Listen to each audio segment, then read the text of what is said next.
Hello dear students, अस्सलाम वालेकुम। तो बेटा आप लोगों को पता है कि हम केमिकल काइनेटिक्स पढ़ रहे थे और केमिकल काइनेटिक्स में हमने बहुत सारे लेक्चर्स पढ़े हैं। तो आज हम एक इंपॉर्टेंट लेक्चर पढ़ने जा रहे हैं, दैट्स कॉल्ड साइड रिएक्शंस। तो बेटा ये साइड रिएक्शंस क्या होते हैं, आज हम यही देख लेंगे व्हाट आर साइड रिएक्शंस। तो केमिकल काइनेटिक्स में ये एक इंपॉर्टेंट टॉपिक है, साइड रिएक्शंस हम देख लेंगे। बेटा साइड रिएक्शंस होते क्या है, तो बेटा ध्यान दीजिए साइड रिएक्शंस क्या होते हैं। तो बेटा ये साइड रिएक्शंस क्या होते हैं, अगर एक सब्सटेंस डिकम्पोज होता है into many ways and then it leads to formation of more than one product. For example बेटा अगर मेरे पास बेटा ए है,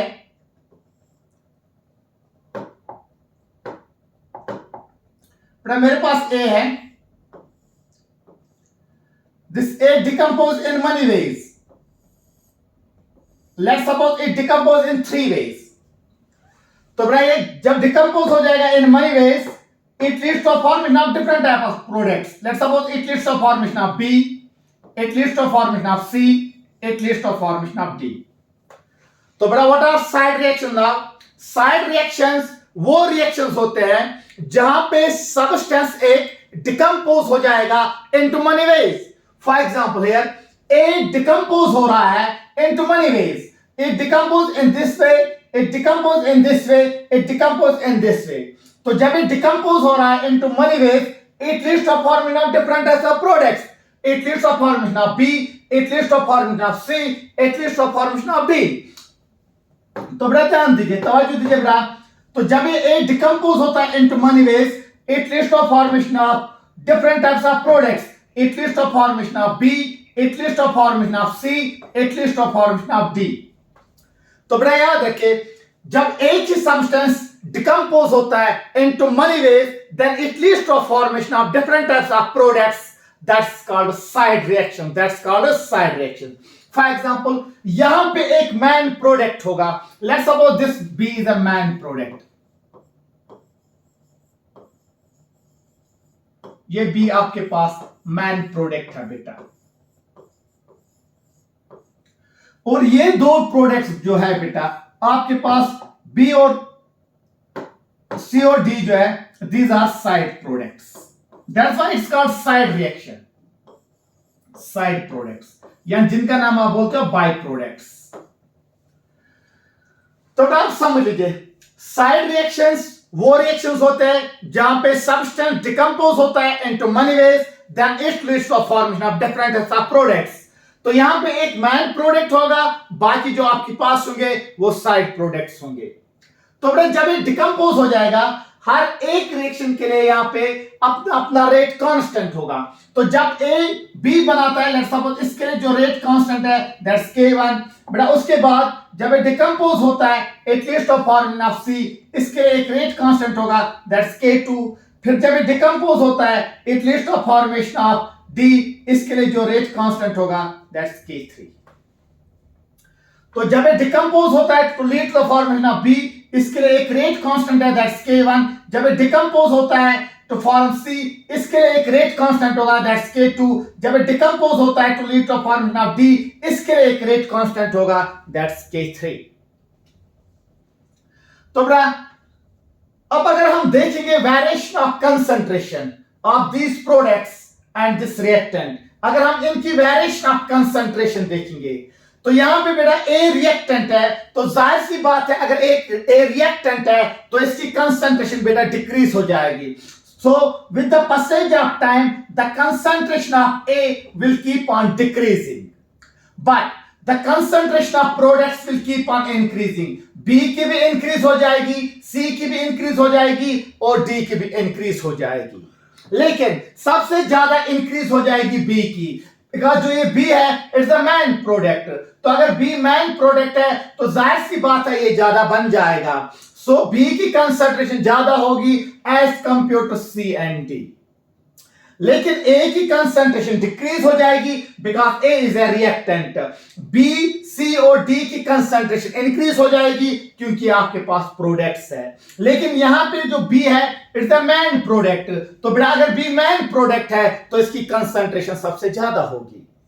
फिर बचे बेटा ये दो, ये साइड प्रोडक्ट्स। अब इन दो में से किसकी कंसंट्रेशन ज्यादा होगी? बेटा ये हम पहचान सकते हैं रेट कांस्टेंट से।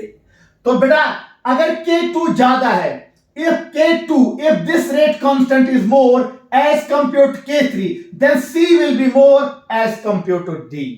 तो इन दो में से किसकी कंसंट्रेशन ज्यादा होगी? सी की होगी कि डी की होगी? बेटा वो डिपेंड करेगा रेट कांस्टेंट पे। तो बेटा अगर K2 ज्यादा है तो K2 का वैल्यू ज्यादा है। If K2 rate constant is more, then C will be more as compared to D. लेकिन अगर rate constant third, if rate constant third is more as compared to K2, then the concentration of D will be more as compared to C.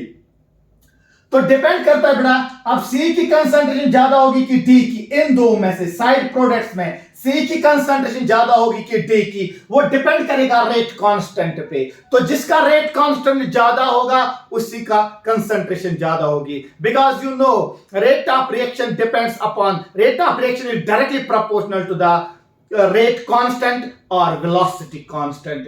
तो this rate K is rate constant or velocity constant. तो बेटा जाहिर सी बात है, अब समझ लीजिए बेटा A की कंसंट्रेशन तो डिक्रीज हो जाएगी, B की इंक्रीज हो जाएगी, C की इंक्रीज हो जाएगी, D की इंक्रीज हो जाएगी। सबसे ज्यादा कंसंट्रेशन होगी B की बिकॉज इट्स मेन प्रोडक्ट। तो बेटा यहाँ पे C और D की, अब इन दो में किसकी कंसंट्रेशन ज्यादा होगी? वो डिपेंड करेगा रेट कांस्टेंट पे। अगर K2 ज्यादा है तो C की कंसंट्रेशन ज्यादा होगी एज कंपेयर टू D। अगर K3 का वैल्यू ज्यादा है तो D की कंसंट्रेशन ज्यादा होगी एज कंपेयर टू C। तो बेटा अब हम इसके लिए देखेंगे variation of concentration with time. Concentration को क्या हो जाएगा with the passage of time. तो बेटा समझ लीजिए क्या हो जाएगा। बेटा मेरी तरफ ध्यान दीजिए।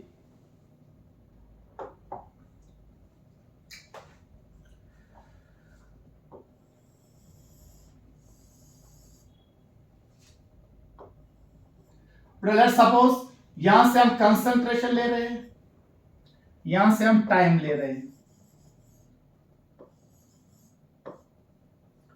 Concentration versus time. तो बेटा लेट्स सपोज, बेटा पहले ध्यान दीजिए, ए जो है, ए आपके पास बेटा A, you know A is a reactant, तो उसकी कंसंट्रेशन डिक्रीज हो जाएगी। That will be like this.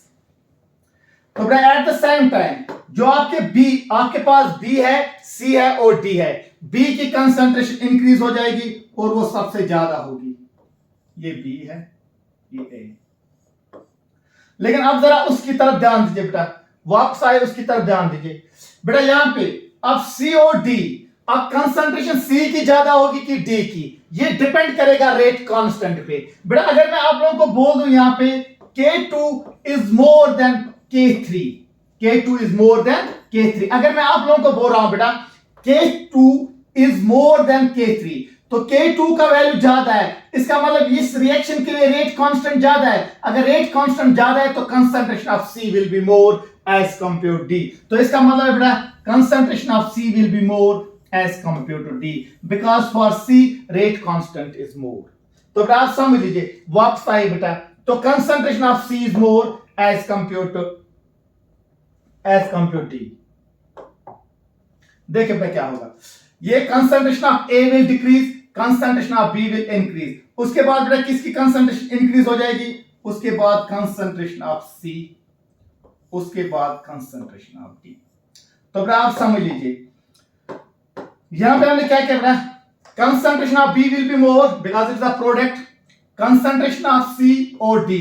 देखो बेटा A की कंसंट्रेशन डिक्रीज, B की कंसंट्रेशन भी इंक्रीज, C की कंसंट्रेशन भी इंक्रीज, D की कंसंट्रेशन भी इंक्रीज। लेकिन यहां पे सबसे ज्यादा जो कंसंट्रेशन है वो B की है because B is a main product. फिर C और D ये थे साइड प्रोडक्ट्स। अब इन दो में किसकी कंसंट्रेशन ज्यादा है? वो C की है। क्यों C की ज्यादा है? बिकॉज फॉर दिस, इसके लिए रेट कांस्टेंट ज्यादा था एज कंपेयर टू D। तो बेटा आप लोगों को समझ में आना चाहिए तो हम ऐसे भी बोल सकते हैं K1 is greater than K2 is greater than K3।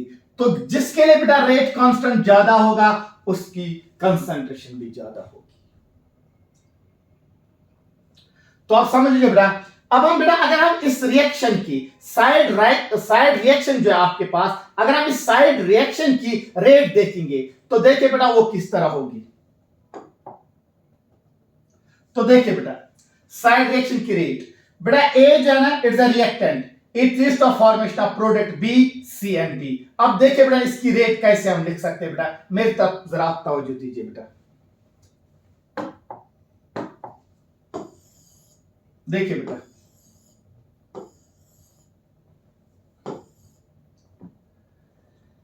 देखिए बेटा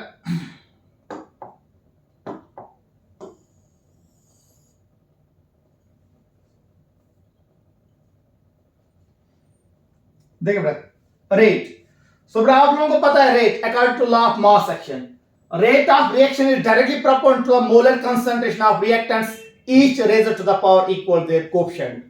तो बेटा B भी बन जाता है A से, C भी बन जाता है A से, D भी बन जाता है A से।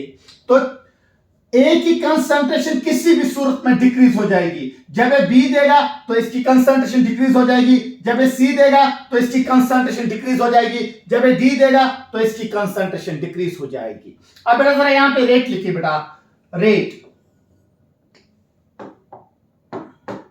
रेट किसके बराबर होगा बेटा, let's suppose rate first is equal to K molar concentration of A. Why बेटा, जब ये बी देगा बी तो बेटा उस वक्त ए की कंसंट्रेशन डिक्रीज हो जाएगी, तो बेटा यहां हम K1 लिख सकते हैं। उसके बाद जरा बेटा आगे चले, उसके बाद क्या देता बेटा, जब ये सी देगा तो उस वक्त जो रेट होगी बेटा that rate will be R2 is equal to K2 molar concentration of A. क्योंकि ये जो है ना बी सी और डी ये सभी ए से बन जाते हैं, तो अगर हमें इनके लिए रेट लिखने हैं तो rate is equal to molar concentration of reactants each rates of और इक्वल देयर कोएफिशिएंट। तो रेट ये बी सी और डी सब ए से ही बनते हैं। तो बेटा इसके लिए लिखे डी के लिए क्या होगी, that will be R3 equal to K3 molar concentration of A. तो बेटा अगर आप लोगों को इंडिविजुअल रेट देखनी होगी, इस डायरेक्शन में रेट कितने हैं, that's K1 molar concentration of A, इस डायरेक्शन में rate K2 molar concentration of A, इस डायरेक्शन में rate K3 molar concentration of A, because rate is equal to the K multiply by the molar concentration of reactants, और reactant हर जगह एक है। बेटा अगर मैं नेट रेट देखूं, इसकी नेट रेट या जिसका नाम हम बोलते हैं इफेक्टिव रेट, नेट रेट और इफेक्टिव रेट, इफेक्टिव रेट बेटा नेट रेट या इफेक्टिव रेट वो होगा सम ऑफ इंडिविजुअल रेट्स। तो वो किसके बराबर होगा बेटा, वो होगा बेटा is equal to R1 plus R2 plus R3। बेटा आप लोगों को पता है R1 किसके बराबर है बेटा, R1 इज इक्वल, शाबाश R1 आप लोगों ने ऊपर निकाला बेटा, R1 किसके बराबर है बेटा, R1 that's equal to K1 molar concentration of A plus R2 किसके बराबर बेटा, that's equal to K2 molar concentration of A। शाबाश बेटा R3 किसके बराबर है, that's equal to K3 molar concentration of A। तो बेटा यहां पे K1 K2 K3 और A को आप कॉमन निकाले बेटा, तो ये क्या बन जाएगा, that's equal to K1 plus K2 plus K3 molar concentration of A. This is the effective rate for this reaction. So again, side reactions are those reactions in which a substance decomposes into more than one way and leads to a formation of different products.